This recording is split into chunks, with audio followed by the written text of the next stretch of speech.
Le morning, les GG, tout sur les dessus de l'actu, les grandes gueules. Parler beaucoup, manger l'argent, voyager beaucoup seulement, mais travailler beaucoup, créer des choses, emploi des jeunes, non, non, non. Les dirigeants africains, les dirigeants sont comme ça. Les grandes gueules. Vendredi 7 septembre, le plaisir pour nous de vous savoir nombreux à l'écoute de cette émission.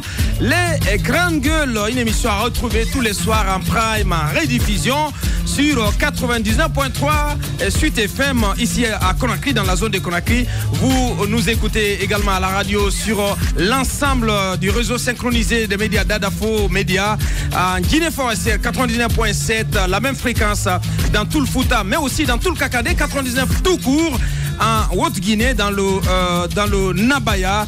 Merci de nous rejoindre. 3 possibilités pour réagir à nos sujets. GG au 8037. Si vous êtes abonné Orange, 657 39 13 13.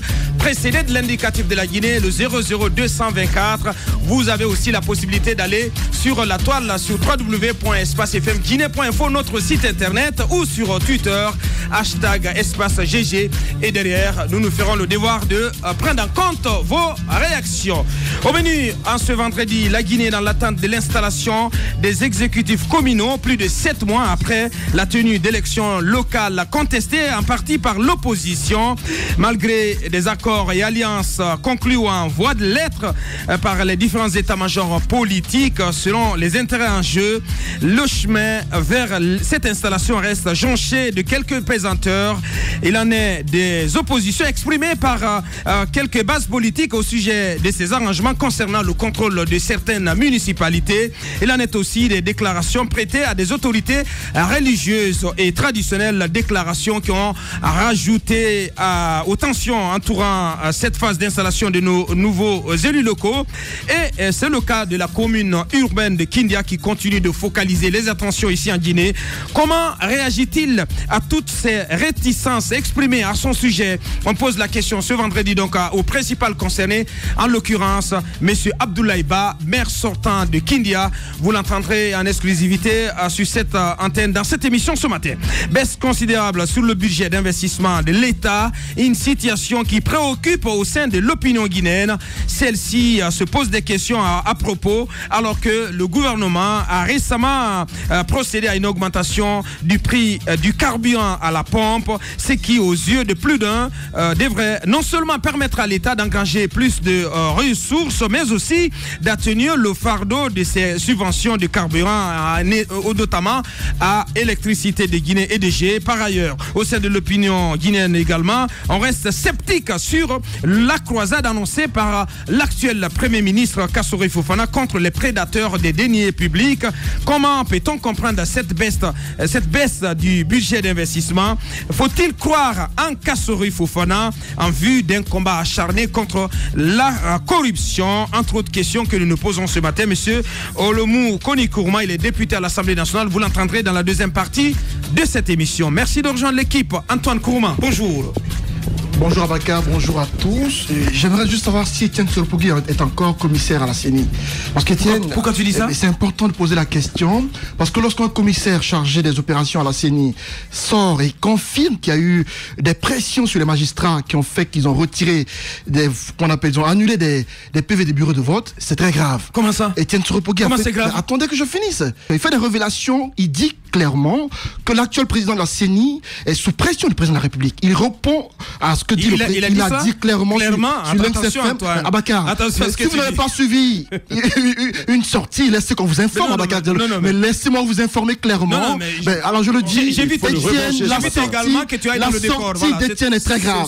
La sortie d'Etienne est très grave parce que j'ai comme l'impression qu'Etienne, étant vers la porte de sortie, a tendance à vouloir sortir d'une manière qui lui appartient. Oui, mais sur le cas des magistrats, il est non seulement contre le fait... Tu conviendras avec tout le monde ou avec moi sur le cas des magistrats que c'est quand même une lapalissade, que les magistrats ont subi des pressions par endroits. Mais lorsque le commissaire de la quand Etienne le rappelle, vous pensez que c'est... Lorsqu'il le rappelle 6 mois... En quoi c'est grave? Le rappeler 6 mois après, venant de la bouche mais même si c'est un an après, en quoi c'est grave? Les partis politiques... Mais attendez, Abakar Diallo. Etienne, peut-être 5 ans après ou 10 ans après, il peut écrire cela dans un livre ou dans ses mémoires. Mais pourquoi pas? Pourquoi attendre 6 mois après? Pourquoi tu dramatises? cela? Aboubacar Diallo, je ne te comprends pas. Non, comment ça? Si tu permets, Aboubacar, sincèrement, j'ai honte. J'ai honte, pas de toi. Dis ce que tu dis, mais de ce que tu veux, franchement. Dis ce que Voyez tu veux. ce qu'il y a. Oui. Voyez ce qu'il y a. Premièrement, on vous dit très clairement que les magistrats ont reculé. C'est la première gravité qu'il y a face à cela. Des magistrats qui ont prêté serment pour faire bien leur travail, qui reculent devant la pression de l'exécutif. Aboubacar, ça, ce n'est pas digne d'un homme qui veut servir son peuple. Pas? Toi, tu le savais pas? Aboubacar, mais quand ça sort de la bouche de quelqu'un qui est impliqué, mais foncièrement dans le processus électoral, c'est encore plus grave. Monsieur Étienne Soropogui attend 6 mois après. Pendant qu'on attendait de gens comme lui, qu'ils aient le courage de se lever et de réagir. Ce n'est pas du tout l'ordre du jour ce vendredi, mais ce qu'on va faire, on va appeler Étienne. Non, absolument, il faut l'appeler. C'est ce que j'ai dit. Vous n'attendez même pas que j'aille au bout de mes phrases et puis vous me lapidez. J'ai dit ce qu'on va faire, on va appeler Étienne, voilà, pour savoir un peu ce qu'il en est de ces propos qui font polémique. Voilà, et pendant que tu parles de mémoire, allez-y, Amadou Sow, allez-y. Pendant que tu parles de mémoire, que fait-on des dégâts qui pouvaient être causés par ce silence-là? Ce silence de personnes qui savent qu'il y a de l'injustice qui est commise et qui choisissent de se taire et qui attendent leur vieillissement, leur décrépitude, pendant qu'on ne veut même plus les entendre pour écrire des mémoires. Les mémoires, ça sert à survivre pour beaucoup. Quand il va écrire ça, c'est pour que des gens achètent et qu'ensuite il trouve son pain quotidien. Moi, j'ai envie de dire, il faut sortir de cette logique qui veut que lorsqu'on est impliqué dans la gestion de l'État, on choisisse de se taire, même face à l'injustice la plus inadmissible, et qu'après on dise, on va écrire des mémoires pour dire, pour informer la jeunesse, pour leur dire ce qu'a été leur histoire. Une histoire dont la jeunesse aura honte à l'avenir. C'est une histoire dont on ne veut pas. Merci Tamba. Allez-y Antoine, allez-y au bout de vos explications. Pour peut-être, je veux juste rappeler qu'Étienne, dans sa sortie, s'est mis contre la recomposition de la CENI par rapport aux 14 membres. Selon lui, ça va forcément faire caser dans les jours à venir, parce que lorsqu'on dit que l'opposition doit présenter 7 commissaires à la CENI, l'UFDG aura 4 membres au total, l'UFR 2 et le PDN un seul membre. On a posé la question de savoir si le bloc libéral peut être concerné par cela. Étienne a affirmé que le bloc libéral ne répond pas aux critères pour être membre à la CENI. Alors, le PDN qui est considéré... Oui, c'est vrai, parce que le BL n'est pas à l'Assemblée nationale. C'est vrai, selon les accords trouvés entre les partis politiques. Mais lorsque l'UFR est considéré comme parti d'opposition, ceux avec lesquels n'est pas d'accord l'UFDG, j'attends de voir ce que vont dire les acteurs politiques les jours à venir. Mais ce qu'il faut dire, c'est que la sortie de ce commissaire de la CENI, qui n'occupe pas un poste non des moindres à la CENI, qui est directeur des opérations, faire une telle sortie et confirmer que le président de la CENI subit des pressions de la part de l'exécutif, pour moi c'est une sortie qui mérite réflexion. Merci Antoine. Ce qu'on va faire, c'est d'inviter carrément Étienne Soropogui dans cette émission dès la semaine prochaine. La grosse actualité, Mohamed Ali connaît plutôt, c'est ce grand oral Kassori Fofana, le Premier ministre sur ses 100 jours, c'était hier, face à des journalistes sur un plateau à la télévision nationale. Très bien, bonjour Aboubacar. Bonjour. C'est ma première fois. C'est vrai, bonjour, Antoine m'a empêché de saluer tout le monde. Oui, bonjour à Mohamed Ali. Bonjour Aboubacar. Donc, j'ai envie de dire à propos de Kassori, donc directement dans le sujet, que c'est un monsieur que je respecte parce que il est tellement élégant. Dans ses habillements et dans ses paroles, il est capable de vous convaincre, vous faire croire que ce que vous ne croyez pas. C'est pas ce qui est important, mon mais laissez-le développer son raisonnement, s'il vous plaît, non. Son élégance ne nous intéresse pas. S'il te plaît, Antoine. J'ai l'impression qu'il y a des personnes ici qui vont s'opposer contre l'article 7 de la Constitution qui donne la liberté d'expression à tout le monde. Je le dis et je le répète. Je le respecte par son élégance et même dans la parole. Ne faites pas le moine. Oui, mais sans l'habit, on ne reconnaît pas le moine. Madame, je suis désolé. Et ça, vous allez l'écouter. Sans l'habit, on ne reconnaît pas le moine et vous me laissez même pas aller jusqu'au bout de mes idées, parce que je suis en train d'ironiser au fait. Le problème, c'est que le monsieur, il est là, il paraît convaincant. Ils sont impatients ici dans ce studio. Le suivre, justement, et c'est un problème. C'est un problème. C'est un problème, un sérieux problème. Alors, ce que je suis en train de signaler quand je parle de l'élégance du monsieur, c'est parce qu'il parle aisément, il donne l'impression d'avoir la maîtrise de tous les sujets. Il dit tout au fait, parce qu'il y a des journalistes. Mon problème, ce sont les journalistes qui l'ont interviewé. Il y a eu 4 journalistes, 2 ceux de la presse privée et d'autres de la presse publique. Ils l'ont interviewé. Ce sont des journalistes intellectuels qui sont respectables, je suis d'accord. Mais à mon avis, on devrait le décerner le prix des journalistes les plus serviables de la Guinée. Pourquoi? Justement, pourquoi? Je le dis, exactement ce qu'on a décerné à David Puigdemont dans ce film-là. Oui, effectivement, parce que quand un Premier ministre est là et qu'il doit rendre des comptes sur sa gestion pendant 100 jours, vous ne pouvez pas vous permettre de poser des questions qu'on lui a posées quand il était là-bas. Les messieurs, je trouve qu'ils n'ont pas insisté sur des questions, par exemple. Pourquoi on a l'impression que le gouvernement... C'est à la RTG, mon petit. Oui, bien sûr, c'est à la RTG. Oui, je sais, c'est à la RTG. Mais le Premier ministre, il a accepté. Le Premier ministre, il a accepté. Le Premier ministre, il a accepté de former, une commission mixte de journalistes privés et publics. Donc, il devrait s'attendre à des questions qui ne vont toujours pas dans le sens de la RTG, comme vous le dites. Alors, c'est que je suis le problème dans ce cas de figure, j'essaie de quoi je parle, c'est pas le PM, c'est pas l'invité, mais c'est que à la RTG tout est fait comme ça. À la RTG, les journalistes, ils n'ont pas leur indépendance. C'est comme si on embrigadait les journalistes. Non, mais s'il te plaît, Tamba, oui. Ils n'assument pas leur indépendance, ces journalistes-là, et c'est ce que je suis en train de dénoncer. Ils n'ont pas appuyé les questions. Pourquoi on a l'impression, par exemple, que le gouvernement Youla est plus fort que le gouvernement de Kassori Fofana? Le gouvernement de Kassori, d'après ses explications, lui-même va faire moins de recettes. Donc ils ont coupé le budget parce qu'ils ne sont pas aussi performants que le gouvernement Youla qui avait prévu une croissance plus élevée que le gouvernement de Kassori. Les gars, ils n'ont pas insisté là-dessus. Ouais. Ils n'ont pas demandé. À la fin du compte, quel message fort? Qu'est-ce que vous en retenez? Qu'est-ce que vous retenez de ce? Oui, je vais le dire tout à l'heure, mais j'ai envie de souligner, signaler surtout qu'ils n'ont pas insisté du fait que seulement 8% du budget de la présidence ont été diminués, mais on a diminuer 15 à 16% du budget de l'agriculture, des travaux publics. Vous avez vu l'état de nos routes? 15 à 16%. C'est ce qui est très inquiétant. Et justement, on a diminué sur le budget de la reconstruction des universités de l'Abbé et de Conakry. Vous vous souvenez qu'on n'oriente plus les bacheliers dans les institutions privées. Alors ça va dire, qu'est-ce qui va arriver avec ces... Moi, je pense plutôt que le Premier ministre Kassori, il doit renouveler cette conférence de presse, mais cette fois-ci d'une autre façon. Il doit être en face des journalistes qu'il n'aime pas, si je peux le dire comme ça, des journalistes capables de lui poser des questions sans... Les vraies questions. Oui, les vraies questions de la nation, la façon dont les gens parlent, comme ça il saura, si c'était un sondage qu'il voulait faire, il saura exactement ce que la population pense de lui. Parce que vous savez quoi, les interviews complaisantes n'ont jamais servi à rien. Merci Mohamed Ali. On va aller d'abord sur les aspects généraux parce que derrière on va s'intéresser au message fort parce que le Premier ministre Kassori Fofana s'est exprimé sur cette prétendue affaire de détournement de 21 millions de dollars à la Banque centrale. Il s'est exprimé aussi sur les négociations en cours entre son gouvernement et le SLEG.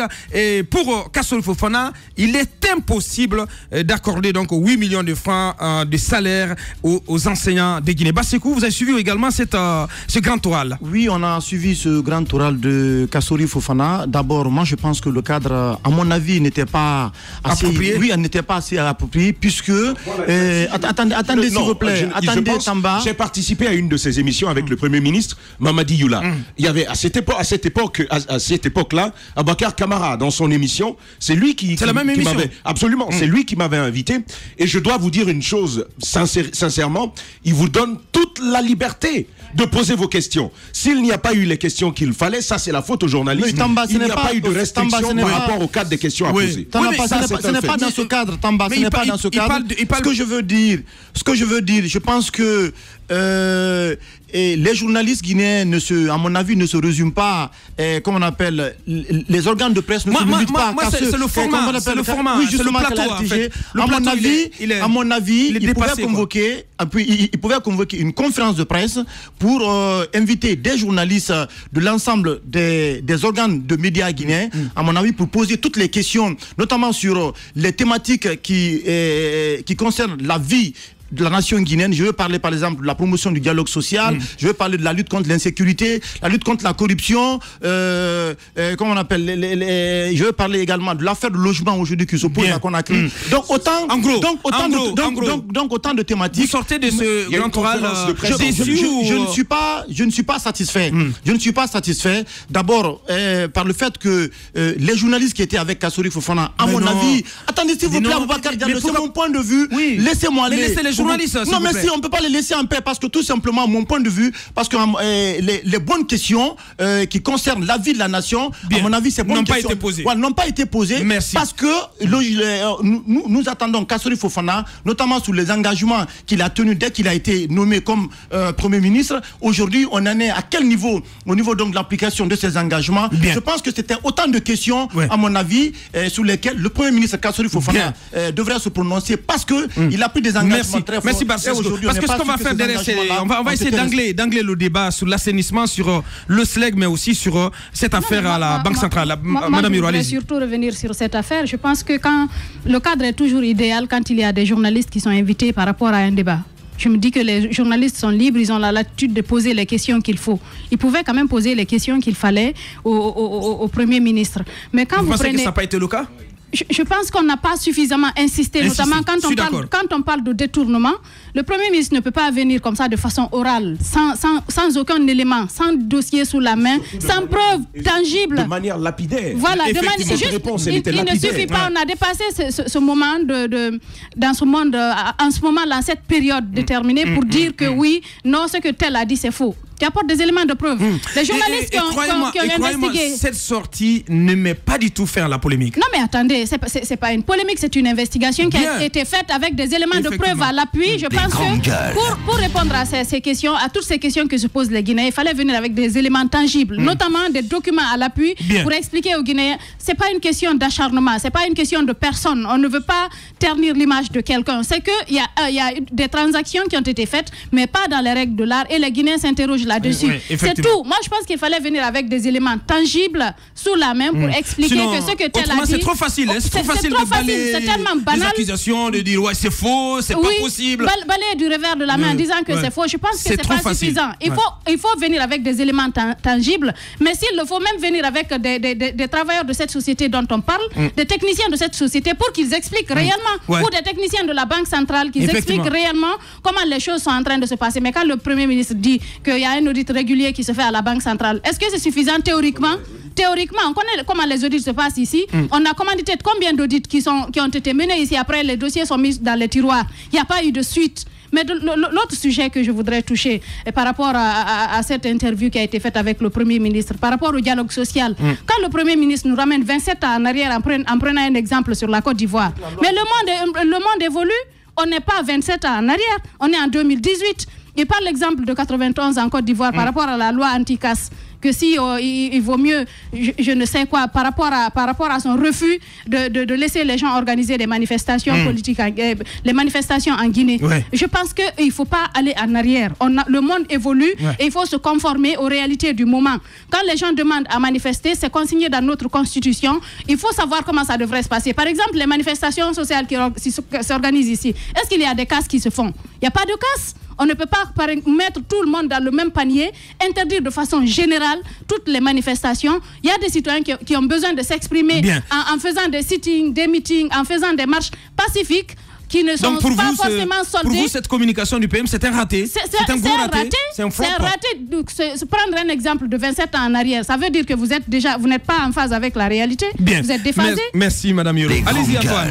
Qu'est-ce que vous en retenez, vous aussi? Je commence par saluer la sortie du PM. C'est l'une des premières parmi les différents se sont succédés. C'est vrai que Mamadi Youla l'a fait, et Saïd ne l'a jamais fait. Et donc, sur ces 100 jours Sur ces 100 jours. Si un PM comme Kassori le fait, c'est salutaire pour le peuple de Guinée parce qu'il communique pour éclairer un peu la lanterne de tous. Mais parlons de cette communication qui était l'émission d'hier. Mais ça a été clair à la fin de l'émission. Ça a été préparé par le ministre de la Communication, par le directeur de la RTG et par d'autres entités au sein de ce média. Et donc, ce n'est pas étonnant. Il n'y a aucun mal à cela. C'est normal. Il n'y a aucun mal à cela que le ministre de la Communication... Beaucoup s'interrogeaient sur comment l'émission a été préparée. Je vous dis juste comment ça a été préparé. Oui, mais ça a été préparé par le conseil en communication. Parlons du notamment de la communication. C'est le conseil en communication qui a tout préparé. On s'attendait à la question du port autonome de Conakry. Ça n'a pas été posé hier comme question. Le cas du port, qui est éminemment important, ça n'a pas été posé comme question hier. Pour le cas de l'assainissement, le PM a été un peu clair. Il estime qu'il y a eu plus de 40 tonnes d'ordures qui ont été évacuées de Conakry. Et selon lui, beaucoup d'argent ont été investis sans pour autant préciser combien.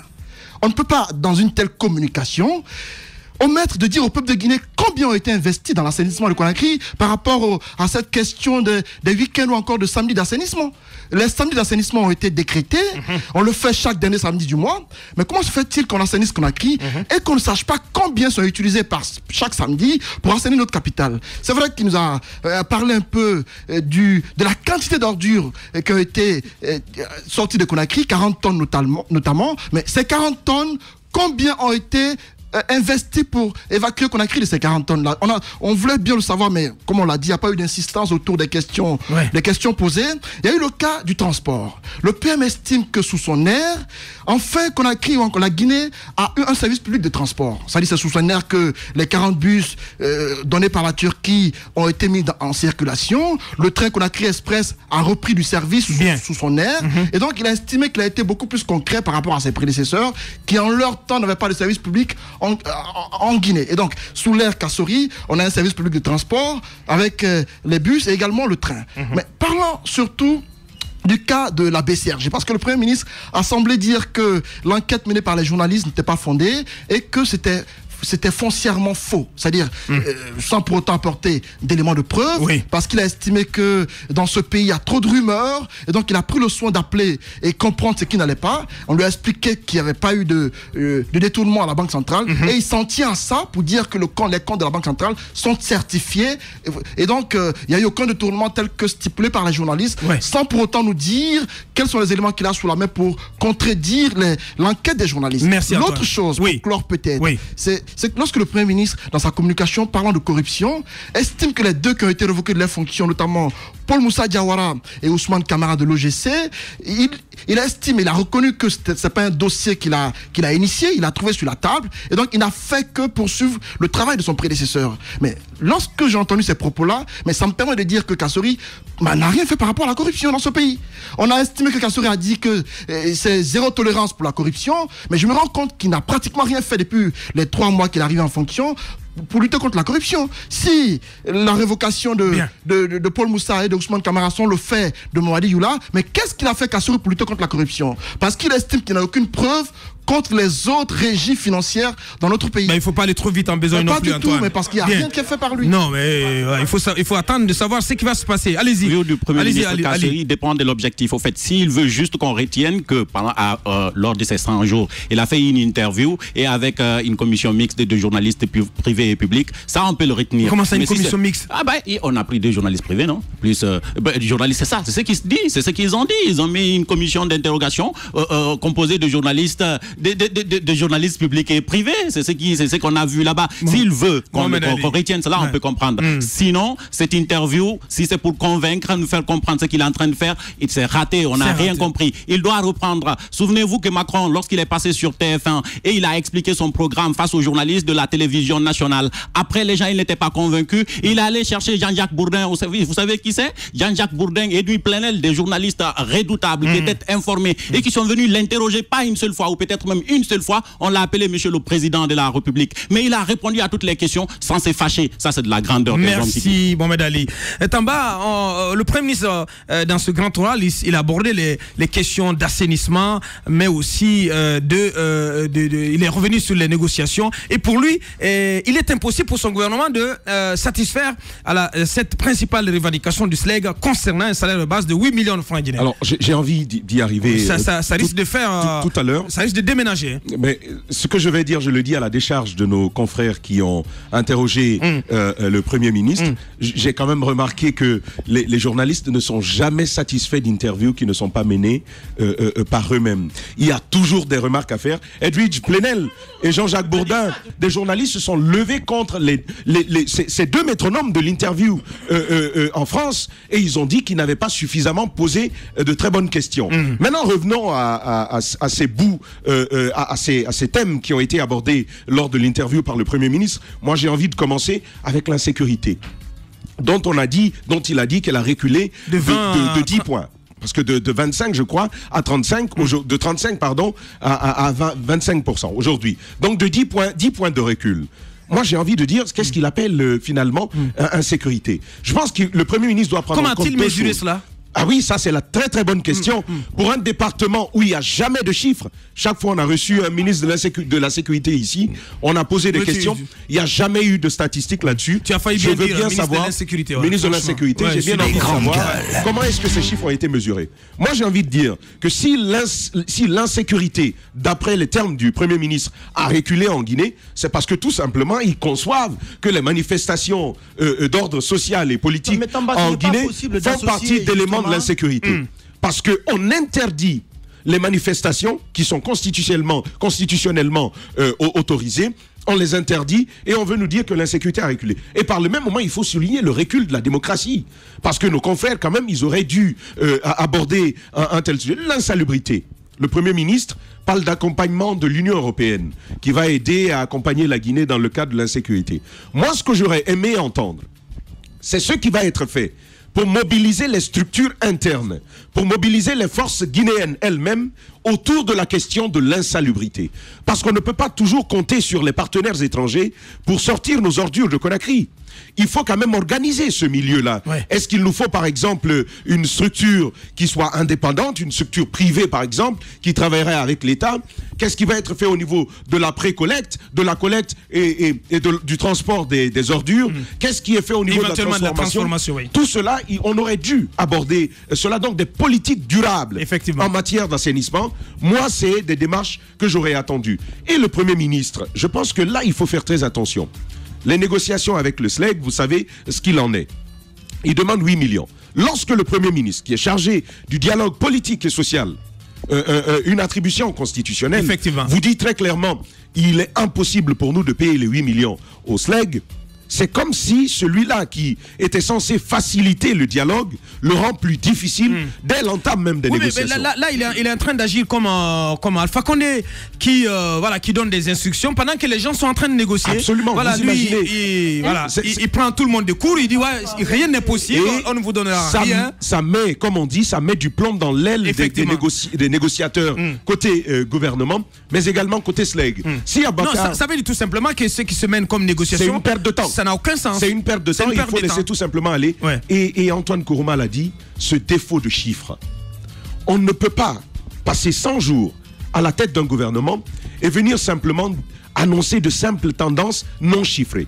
Dire on a fait ceci, on a fait cela. Mais qu'est-ce qui permet aujourd'hui de le mesurer? De l'autre côté, quelle perspective devait s'en dégager? Il y a des actions qui ont été menées. Elle a annoncé des grands... Il dit que le pays sera en chantier dès le début de l'année. Oui, mais ça, c'est depuis 2010. Ouais. C'est depuis 2010 qu'on nous a dit que le pays serait en chantier. C'est un peu aussi à l'Alpha Condé qui dit toujours on va faire, alors qu'on ne voit rien. Et Abouakar, je veux rapidement m'arrêter, si vous permettez, sur le dossier de la BCRG.